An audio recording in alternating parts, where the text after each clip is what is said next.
É unha serie de programacións para o Camiño de Inverno desde distintas asociacións e de distintos organismos, non?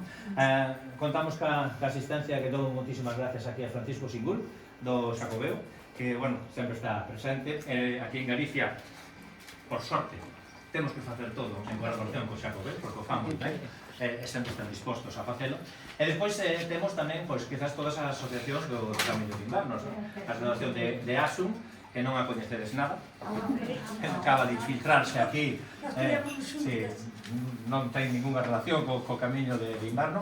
Temos aquí a asociación da Ribeira Sacra, Manolo, que xa coñecémonos desde fai moitísimo tempo.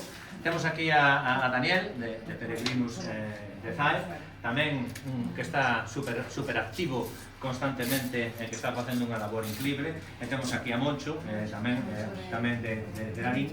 E depois temos a Asociación de Municipios do Camiño de Inverno.